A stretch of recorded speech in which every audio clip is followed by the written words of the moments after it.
हार गए, देवनागरी ने धोखा दिया। नहीं, देखिए, लगातार 2014 से हम विधायक थे और हमारे लिए काफ़ी गर्व की बात थी कि 2014 में पहली बार देवघर विधानसभा भारतीय जनता पार्टी की झोली में आई थी। 67 में जनसंघ से बालेश्वर दास जीते थे और मेरा लगातार प्रयास रहा कि मैं राजनीति नहीं किया, मैं सेवा के भाव से खड़ा रहा। ये आप लोग भी जानते हैं।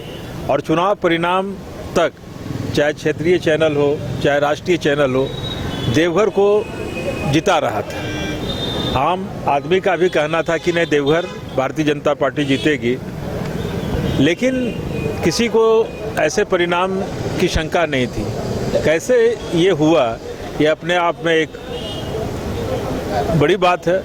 हम भी प्रयास कर रहे हैं। हो सकता है कि हमारी कमी कहीं रही होगी, आपकी कमी रही होगी या कार्यकर्ताओं का कुछ भीतरघात हुआ है?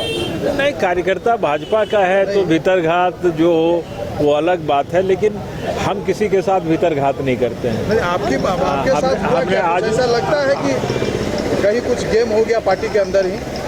कुछ तो बात हुई होगी, नहीं तो इतनी बड़ा परिणाम देवघर के लोग और राज्य के लोग भी नहीं आंक रहे थे कि देवघर में ऐसा होगा। कहीं न कहीं हम ही से चूक हुई है, इसलिए इस परिणाम को किस चीज ने लूटा? हम तो अपने हैं ना। हाँ, तो कौन हम तो अपने हैं ना। हम पार्टी के वफादार सैनिक हैं। हमने आज भी बोला कि क्लास 6 से ही हम बाल स्वयं सेवक रहे हैं और देवघर बाबा वैद्यनाथ की नगरी है, जहां 2 बार प्रचंड बहुमत से लोगों ने हमको जिताया। अब तीसरी बार कहां कमी रही, इसको हम खोजेंगे। और भारतीय जनता पार्टी 365 दिन काम करने वाली पार्टी है। हम लोग हमेशा सुख दुख में लोगों के साथ रहते हैं। सांसद निशिकांत दुबे का भी फैक्टर वहाँ था, जो हम लोग सीधे रूप से गए हैं, अपनों और पराये की बात नहीं कर रहे हैं। सीधा जो कई सीटें थी जहाँ पर सांसद ये नहीं चाहते थे कि वो अमुक कैंडिडेट भाजपा का जीते, बेहतर में आप भी शामिल थे। बेहतर हो ये सवाल आप लोग सांसद से ही पूछ लें। आप लोगों को लगा कि कभी सांसद की ओर से ये जो बात बयान दिया गया, नहीं, वो बड़े नुकसान हुआ? वो बड़े मन के मालिक हैं, उन पर कोई टिप्पणी हम नहीं करना चाहते हैं।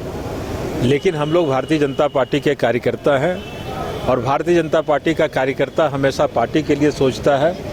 कहीं न कहीं हम कहें ना, हम में चूक हो गई होगी, हम लोगों के काम करवाने में विफल हो गए होंगे, या क्या कारण होगा, क्योंकि कल तक आदमी कह रहा था कि नहीं, देवघर भाजपा जीत रही है और हम एकदम पूरा राज्य आशान्वित था कि देवघर जीतेगा ही।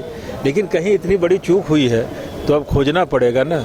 जहां से हम चले हैं फिर उठेंगे, कमल खिलेगा और देवघर नहीं बल्कि झारखंड मुस्कुराएगा।